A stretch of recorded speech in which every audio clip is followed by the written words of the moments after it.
अस्सलामु अलैकुम वरहमतुल्लाह। अऊज़ु बिल्लाहि मिनश्शैतानिर्रजीम। बिस्मिल्लाहिर्रहमानिर्रहीम। अल्हम्दुलिल्लाहिल्लज़ी हदाना लिहाज़ा व मा कुन्ना लिनहतदिया लौला अन हदानल्लाह। अम्मा बाद। दरस ऐसी कुरानुक और ऐसी पढ़ा सूरतुल बकरा। ऐसे चे साहिब का दरसस मंजन आयत नंबर 177 अप टू 181। और फिर हमारा मौजू रह गया था अल-वक़फ़ात अत-तदब्बुरिया, यानी इमीमन आयत बैनातन मंजन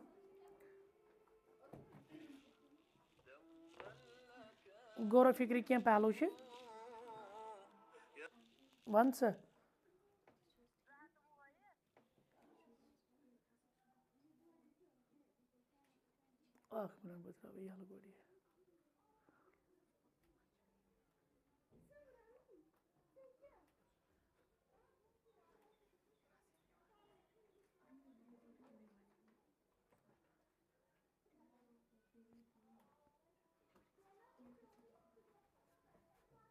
आ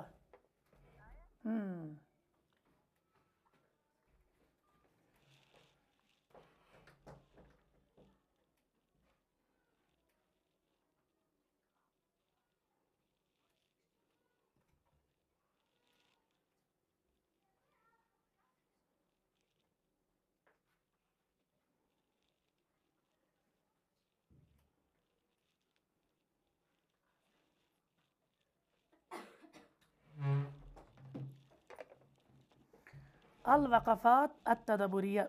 यम अत मंजन गौर तदब्बुर क्या पहलू छ। तो एज यूजुअल छे 7 सवालात एड्रेस करान।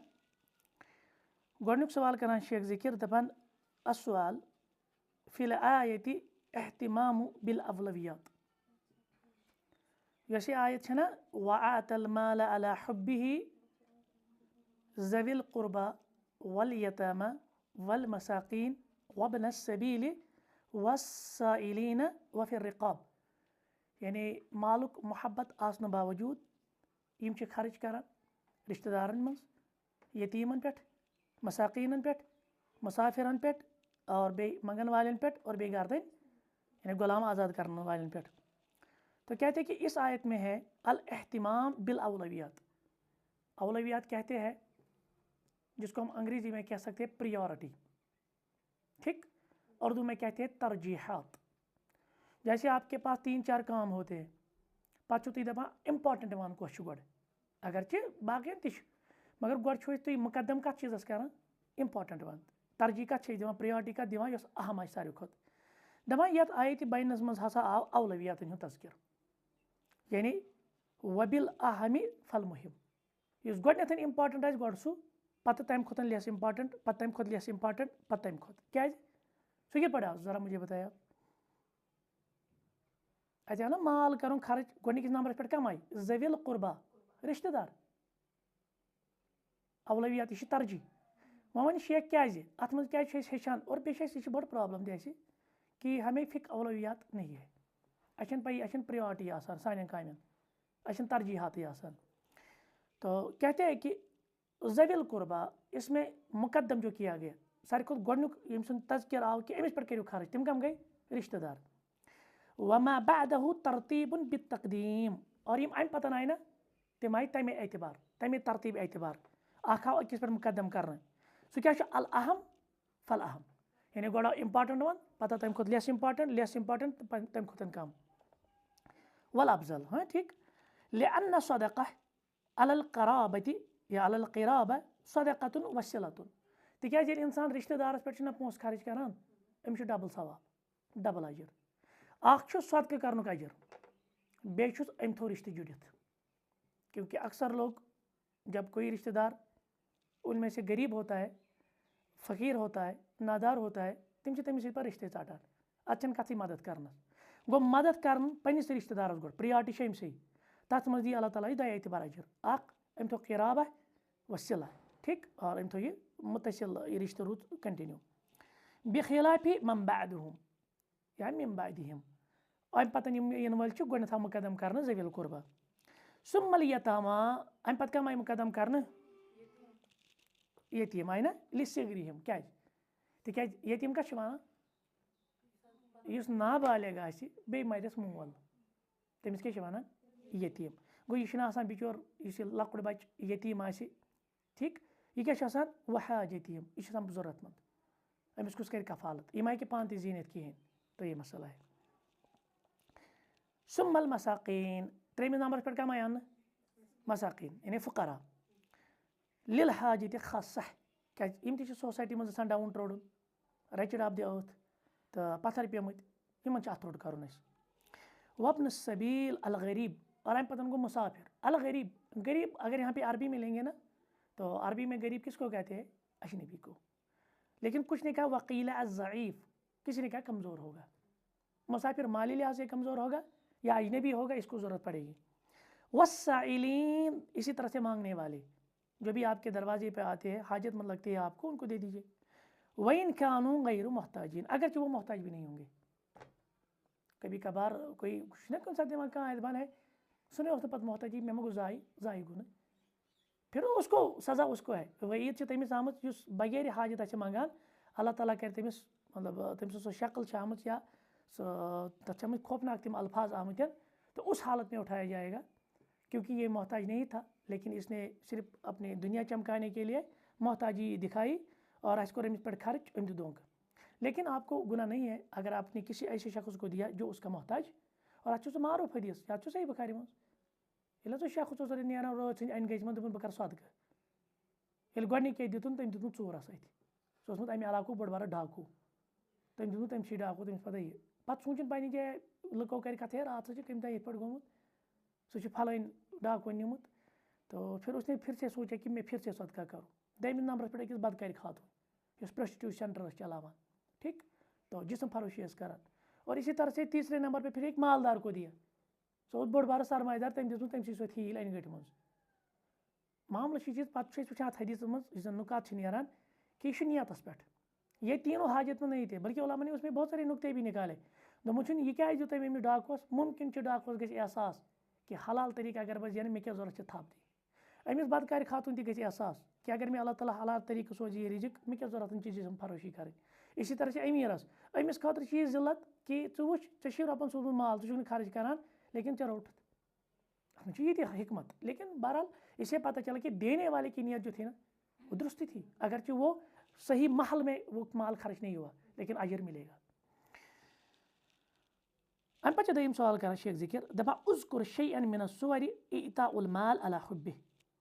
दपान सो शक्ल कर जिक्र कि इंसान माल करान खर्च यम बावजूद अमिस मोहब्बत माल टोट सारे कि खरान कंस तेल गो सोन सोजुन वातल माल अला हुब्बि इवन कुरान यम माल खर्च करान मोहब्बत आसने बावजूद यानी माल सु मोहब्बत ठीक फमन अखरजहु मा हुब्बि लहू तकर्रबन इलल्लाहि तआला कान हाज़ा बुरहान ईमान युस शख्स मालुक मोहब्बत आसने बावजूद रब सुन कुर्ब हासिल करने खत नज़दीकी हासिल करने खत माल कर तहज वत मज खर्च दपान यह अहद ईमान बड़ दलील यह वाजिया दलील वमन ईताउल माल अला हुब्बि और युस तह मोहब्बत आसने बावजूद माल कर खर्च अन यतसद्दक़ वहुव सही यह कर सदक़ बे सेहतमंदी मज क्या कर अमूमन कर इंसान सदक़ ये बेमार पे अन सा कठ तथ हराम बिदती तरीक़ करान सही आस इंसान सेहतमंद आस इंसान शही आस इंसान अम पतन कर सदक़ यह बेहतर यअमलुल गनी व यख्शुल फ़क़र हालांकि अंदर आसान क्या कमी उम्मीद ये दफा अगर मतलब सोचने की बात है ना जो इंसान देता है ना माल कम होगा बज़ाहिर कि ज़्यादा होगा कम होगा ना आव ना समझ फ़क़रुक अंदेश आसान ये रब सही वत ज़कात दिमो सदक़ दिमो अमिक यह अंदेश बह पान मे गस कम माल ठीक तो लेकिन इसके बावजूद भी देता है वकज़ालिक इज़ा कानत सदक़ा अन क़िल्ला और खास कर ये सात वन तमी सदक़ दिवान ये तंगी चलो वसतस मज दी प्रथ कहीं मसल ठीक लेकिन मामल तम वजन खर्च कर ये सात क्या इंसानस पानस तंगी तम पे खर्च कर लिल्लाह सदक़ा अन क़िल्लति कानत अफज़ल तेल सारे खुद बेहतर गो सारे खुद बेहतर कम सात इंसान माल खर्च कर ये पान हाजत मंद ये क्या गसा ये पान हाजत में छत दारान मतलब वो खुदारी नहीं होती है इसमें बस एक ही धुन लगा रहता है कि ना बह गोस रोजन कफील को लिहाजा हमेशा याद रखे दिन वोल अत बेहतर रटन वाले अतों खुद। अच्छा कहते कि लिअन्न फी हाजिल हाल युहिब्बु इमसाकु तिकाज ये अमिस आयता मालुक मोहब्बत यह क्या यछा माल रुकावन कि बगरावन रुकावन यह मा यछा बगरावन कहें लेकिन अम पत यह रब सी वत मज दिवान लम्मा यतवहमहु मिनल अदम वल फक्र और यह छुस पन्नी जाय वहम माल गछ कम माल रोज नहीं कहें लेकिन तम पत रब सद कुर्ब हासिल करने खतर खर्च कर बेहतर वकज़ालिका इखराजुन नफीस मिनल माल इथे पे पन्ने माल मस और कड़न आगो कह दी वह लगाई म्योंद म्योंद इस कुनी चल सह दिवन दीनस लेकिन ब्या गो और माल दिन ठीक इस टूट आस पानस जैसे लैसल बिर्रा जो हम पढ़ते हैं ना लैसल बिर्रा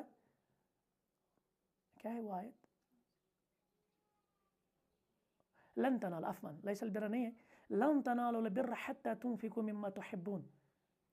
तो तम वो तुम खैरस नीकी यूत कल तुम रब सत सह चीज़ खर्च कर तुम टोट आसो और फिर उस पे उस साहबी का अबू तलहा का शायद गालिबन जिक्र है तमिस सारे को टोट सह बाग इस मस्जिद नबवियस मुतसिल तौर पैगम्बर सल्लल्लाहु अलैहि वसल्लम आसान तथ ठंडा आब तथे बेस खजर मीठ आसान तो उसने फिर वो अल्लाह के रास्ते में खर्च किया क्यों उसने ये आयत सुनी थी तीसरा वमा युहिब्बुहु मिन माल अगर अमिस माल आसान टोट लेकिन उसके बावजूद भी ये खर्च करता है नफीस खर्च करता है तो इसके लिए अजर है। अस्सवाल त्रीम सवाल मा अलामतु सिद्क़िल ईमान दपा ईमान के पजरिच क्या अलाम आगो बह कर दावा ठीक बहुत ईमानदार बहुत मोमिन बहुत क्या था पानस बराबर या ना ब्या गो अमिक क्या निशानी अस कि पे फिक्र फलानिस शख्स मज ईमान कहते हैं कि आई हाउलाल्लज़ीना इत्तसबू बिहाज़ि सिफ़ात तिमन वन रबन नम सिफत कम सिफत गोडनुक सिफत तिमन आगे खर्च कर दम सिफत तिमन व अकाम सलाह तिम नमाज करान व आता ज़का बे ज़का दिवान वल मूफून बि अहदिहिम इज़ा आहदू यमन सत एग्रीमेंट कर सह एग्रीमेंट पूरा कर वाद वस्साबिरीन फिल बअसाइ वद्दराइ वहीनल बअस पत सब्र कर कत कत पे अल बअसा अस वन यह बअसा मतलब अल फकर गुरबत पे सब्र कर नादारी पे सब्र कर ठीक ना आसनस मज अल्लाह ताला पे भरोस कर बे पे सब्र कर वत जरा जरा वन अल मर्ज अगर बेमार दपान यह त्रो रबन तकलीफ रबे करम दूर फहुवा यशफीन ना आमत ना अच्छा बे वहीन अल बस कत वन यम सात जंग गस दुश्मन मुदबेड़ ग तमी तह रोजान साबित कदम गो यमन यम सिफत उलाइकल्लज़ीना सदक़ू यमो दित पोज करार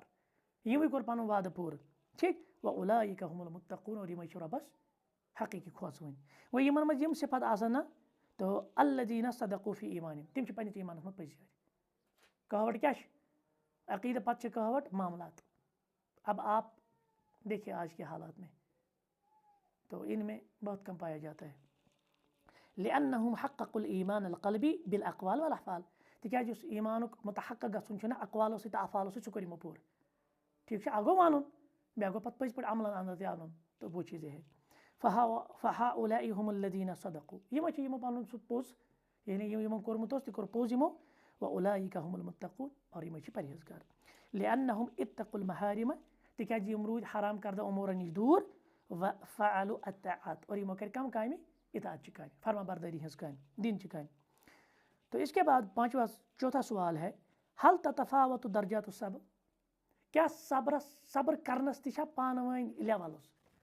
यानी मिसाल कंस सब्र दप आला सब्र पत वन गो थोड़ा अम खुद बोन पहमत अत लेवल अत तफावत ठीक तो कहते हैं कि कुरान ना वस्साबिरीन फिल बअसा गोड़ा कमन जिक्र यम फकरस पे सब्र कर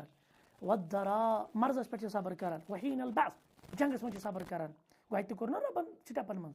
कहते कि वहाज़ा मिन बाबि तरक़ी फि सब्र यह सा बाबि तरक़ी वन अत्तक़द्दुम इला मर्तबतिल आला यानी बन पे हेरमिस मरतबस कुन गछुन ठीक तो मिन तशदीद इला अशद यानी सख्त तरीनस कुन गछुन बच्चस क्या हेचनावान गो सिंपल पत कोत वातनावान टू कम्प्लेक्स अजन दिमो लकटे बच्चस दपोस डिफरेंट दिमोस मैट्रिको कंसेप्ट तमिस क्या समझ तम गो दिन वार वार वार वार वार वार यूत कल पसो कम्प्लेक्सस पे पे यह समझ वही कहते हैं कि लिअन्न सब्र अलल मर्ज तिकाज बेमार में सब्र कर तकलीफ रबन त्रोमुत दुआ त्रोमुत कुडुर दुआ त्रोमुत पत कर सब्र फौक सब्र अलल फ़क्र दपान सह गुरबत पे सब्र करनस खुद ज़्यादा ताकत यानी शिद्दत वोल अगर 2 नफर अख गरीब ब्या बेमार दशवै सब्र करान दया मज कम सुन सब्र आला बेमार वल सुन बेमार तकलीफ वल सुन व सब्र अलल क़िताल इधे पे मैदान मज सब्र करान दपान सह फौक सब्र अलल मर्ज सह बेमार सद सब्र खुद गो रबन योर कर ना तरतीब बयान अ अपर यून कह कपर यून अ पत पे यून आ समझ रबन कम सुन सब्र कोर गोड जिक्र इस गरीब आ पत कौन कोरुन इस मर्ज बेमार आ पत कौन कोरुन यह जंगस गो अगर वो सारे खुद सख्त तरीन सब्र कौन चीज जंगस मज पत तम खुद कौन इस बेमार आ तम खुद कौन पत यानी तम बोन सह गो पत नादार इस फ़कीर आस और अम पे पूछम सवाल दपान बिमाजा वसल्लाहु तरफ़ैन रबन कस वसीयत कोर दशवनी तरफन अतन कम तरफ मुराद कातिल सुन तरफ मकतूल वलकुम फिल क़िसास ना आमुत कुरान के वन रबन क्या कोर इस्तेमाल सह लफ्ज़ कुतिबा अलैकुमुल क़िसास फिल क़त्ल पता ना वलकुम फिल क़िसास हयातुन या उलिल अलबाब ए अक्ल वालो अत क़िसास मज छो जिंदगी गो यह क़िसास क़िसास कुछ है क़िसास मकतूल सद वारिस कमिस क़िसास कातिलस दपान यम तरफ़ैन जाए कातिल और मकतूल सद तरफ तो रबन क्या कर वसीयत इन द अक्जल दिया अविल अफवी चाहे पत रटन यमन दियत दियत गई जुर्मान ठीक या माफ़ करना अत मज क्या वसीयत अब ना फमन औफ़ी लहू मिन अखीहि शैउन अगर कह पन्निस बइस कह चीज़ माफ़ कोर कत्ल करित अमिस रब वन अमिस बोय यह ब्रोटे गर्दन षटान कत्ल तम कोर्मुत कह गलती गम नादानी मज या नादारी मज बेचारस शूर कहें यह गर्दन अमिस षटित यह वन रब्बुल आलमीन कत्ल करित वोनुक अमिस यह बोय कातिलस क्या वोनुक बोय वोनस अब आप देख लीजिए कितना अहम मसला है तेल फत्तिबा उन मारूफ तेल मारूफ तरीके से इत्तिबा कर यानी पत और पस मज रुत मान कहते कि वसीयतुल आफी बिअन ला यशद्दुद फी तलबिल दिया अला माफू लहू यमिस यह बदल दियत अमिस पज शिद्दत कर इख्तियार दियत हेनस मज या माफ़ी दिनस मज ठीक अमिस दोपुक दियत हसा दीजिए अमिस पज अत मज रहम कर अहज हालात वुचन अगर हथ वुन अमिस दिन अमिस दियत लेकिन यमिस बासा ना ना बिचारस बे ना अमिस तकसीर तमें आई अम ना कोर ये पे तो उसमें यह क्या करेगा उसको माफ़ करेगा वयंजुरहु इन काना मुअस्सिरा और बे क्या कर अगर मतलब तंगी छस अमिस दी मोहलत यह कर्जदारस खतर अगर कह दितना कर्ज पत वुच तम सज कर्जस मज तमिस बिचारस सह वुसत या तमिस सह गुजार यह कि सोरे वलित नख अगर अखिस माफ़ करोस अत कुत अजर यह कम बाब मज यह बाबुल एहसान मज कह कर्ज दिन पे मुतालबा वापस हे लगे सह गो अमीर कह ना जन अमीर सुंद गनी सुंद टाल मटोल कर जुल्म मतलुल गनी जुल्म लेकिन अहज हालात मद्देनजर अस दार पज पे पोस सोन अमानत लेकिन गोस मसल कह अस बासे हालात साजगार कहें अस पे मोहलत दिन या अगर चल कह सह माफ़ कर या मत समझ अच्छा वला युतालिबहु बिज़ियादा अलैहा बे पजस यूत मुकर्रर गोमुत तम खुद ज्यादा न वल माफू बिअन ला यमतुल आफी और युस वह अमिस मुतालबा कर तमिस पे टाल मटोल कर तमिस यह हक दिन सह लाग दपस है ना वल दिमो पगह दिमो खेया चलिया वगैरह ती जैसे होता है आज अस क्या गई बैंकन कुन ज्यादा वाबस्त तिक सह बाबुल एहसान यह कोर दरवाजे बंद सोसाइटी मज अकिस हाजत कड़ान मगर दिन वल अम तुझ बिचार एहसान किस दर्जस मज मगर यह रटन वोल अम कर तित पे हरब अम दुत वापस पे वन अड़ दपा है पे शशत्रु बूट लागुन अगर कह दितुत लिहाजा सूझ क्या दिख खास कर अजकन हालात मज मसल पे अड़ इनकार मे आई तिथ ज केस तमो कोर अंधे पे इनकार अगर न सबूत आ दक्षिण खोवन दोप निमत हतन सबूत क्या मन इंसान भरोस कर यह तुलान इथे पे अत कत वन गवाह हमेशा नकद जरूरत आज बाकी पे वे वगैरह लेकिन तम वज दिवान इथे पे नकद दितुन अकिस कमरस मज अम फिर पगल नलमे ऐसे मसाइल है लिहाजा बड़ा एहतियात तवे कुरान वन अगर तुम अम सात तुम अकिस कर्ज दिवान लिखित थवन बे गवाह थवन आज तथ पे ज्यादा अमल कर अच्छा बे अम पे शेम सवाल कर शेख जी दपा कैफ यकून फिल क़िसास हयात दपा अत बदल हेनस मज कित जिंदगी अस क्या वन क़िसासस मज जिंदगी वलकुम फिल क़िसास हयात रबन वन क़िसासस मज जिंदगी बिमाना कौलुहु यानी यम कौलुक माना अल कत्ल अनफा लिल कत्ल यह कर अरब इस्तेमाल यह मुहावरा अरब वन अल कत्ल अनफा लिल कत्ल कत्ल करुन कत्ल रुकावनुक सबब माव समझ ये नफरन कत्ल कर गो वो तुम अरबुक माहौल क्या अरबुक माहौल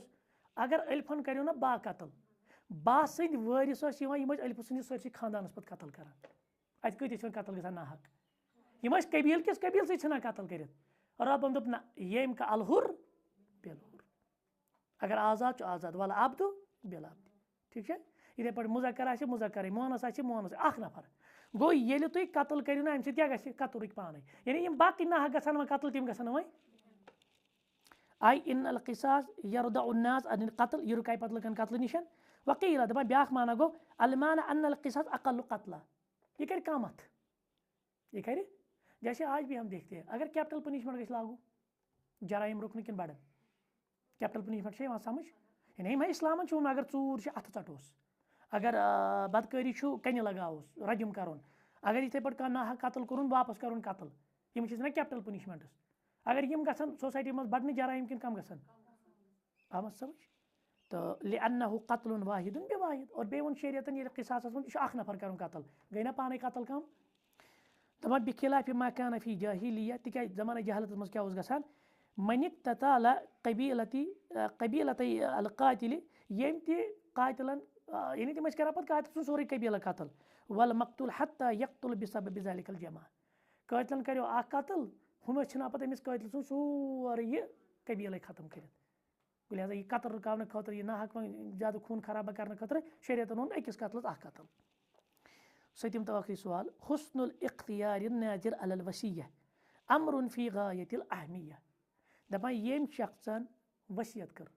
पत अत नफर गवाह यम अत वसीयत पे थीन गवाह बाबा यह पे कर मानि मरने पे वसीयत लागू अत वसीयत देखभाल कर वल या नाफिज कर वल शरीयतन क्या वो यह गई बेहतरीन नफर प्रेथ कंस एरे गियरस नश गि वसीयत कर बल्कि तमिस नश गि वसीयत कर या सू गि वसीयत पे नाफिज कर पगह मेन वसीयत हसा कर मानि मरने पे नाफिज क्या मोतबर भरोसमंद असल इंसान दपान वज़ह ज़ालिका मिनल आय तसा ये आयत किस तनाजुरस मज कर वजाहत आयत क्या फमन बद्दलहु बअद मा समिअ यम ति वसीयत बोजन पे चेंज कोर तब्दीली कर या गोल मोल कोर या अदल बदल वोन फ़इन्नमा इस्मुहु गना कमिस पे वसीयत बदलावन वालिस पे वसीयत करन वालिस पे न वसीयत बदलावन वालिस पे दपा फमन बदल वसीया व हर्रफा गो तहरीफ कर यानी अदल बदल कर नाफिज फ़गैर हुक्म वज़ाद फ़ीहा चाहे अमिक हुक्म बदलवन चाहे तथ इजाफा कर आव नक्स या कमी करनस दपान वयदखुलु फ़ी ज़ालिकल कितमान यह कथ मज दाखिल छुपानस मज लहा बितरीक़िल फ़इन्नहु इस्मुहु अलल लज़ीना युबद्दिलून लिहाजा गो ना कमिस ये वसीयत मज कमी कर जादू कर या छुपावन क़ाल इब्न अब्बास व गैरु वाहिद दपान इब्न अब्बास दीगर उलमा वन रदियल्लाहु अन्हुम तम वक़द वक़अ अज्रुल मैत अलल्लाह अम मैतन करना वसीयत रबन दियो तमिस अजर खास कर दीन खतर खास कर अमिस मिलो ना अजर व तअल्लक़ल इस्म बिल्लज़ीना बदलू ज़ालिक और गुनाह रू तिमन लटकित गुनाह रू तिमन सत यमो क्या कर वसीयत बदल मगर यह ख्याल कस वसीयत यह गई वारिस सन्दस हकस मज क्योंकि आज मुझे एक केस आया तो शख्स मज़कूर कह रहा है गालिबन वो 4-5 भाई है कहता कि मे मल कर्म वसीयत तम वो चे गई जमीन 2 कनाल पे कन तो सोचे की बात है पहले ये कि वारिस सन्दस हकस मज वसीयत ये मैं अमिस वो वारिस तो इसने जल्दी बयान बदल ना ना तम वो यह गो चे मे वोनमुत क्या चे गो तम बाई दितमुत तेल क्या हिब या कोर्मुत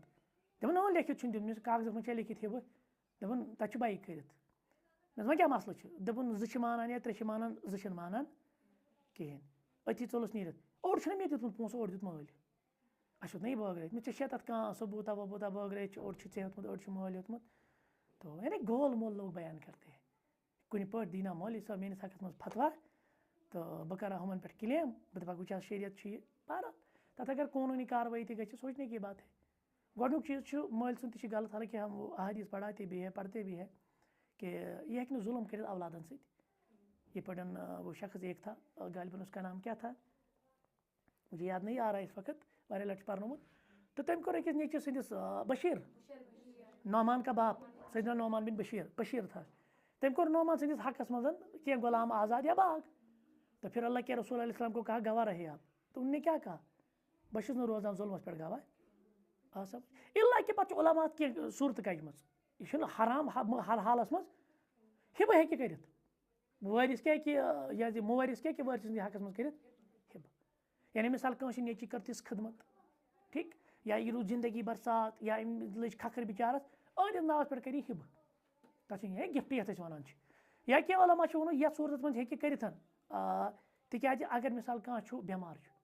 मिसाल अमिस नेची 3 या नेची 4 अख नेचू बेमार अमिस अंदरूनी कह बड़ बार तकलीफ बाकी अरदर ये सदिस हकस मज, या इथे पे कह माली लिहाज कमजोर दीगर माली लिहाज ठीक असल अमिस अयाल बोड़ अमिस बाकी अहदिस नावस हे तेल परवाह, मगर ब्या गो कि सारी तकरीबन हिवी अके लेवल हंद पे कर अक्स हकस मज बेकन कर बिचारन इग्नोर या पर तूत मामल कहें तो नम ग पे इन जुल्म तेल जुल्मस रोजन गवाह तव समझ लिहाजा बड़ मोहतात रोजन। सुब्हानक अल्लाहुम्मा व बिहम्दिक अशहदु अन ला इलाहा इल्ला अंत अस्तगफिरुका व अतूबु इलैक।